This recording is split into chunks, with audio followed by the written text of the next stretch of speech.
அனைவருக்கும் வணக்கம்.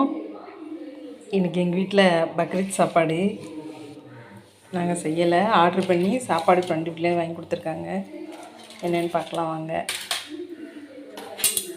Bucket biryani, mutton biryani,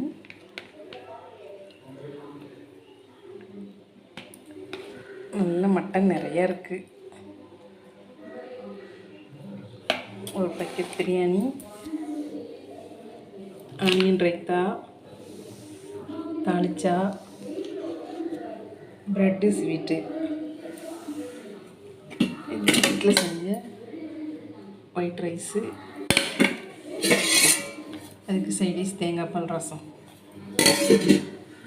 நீங்கள் எங்கள் வீட்டில் பக்ரீத் சாப்பாடு, அனைவரும் சாப்பிட்லாம் வாங்க. மட்டன் பிரியாணி எப்படி இருக்குன்னு சாப்பிட்டு நாளைக்கு சொல்கிறேன்.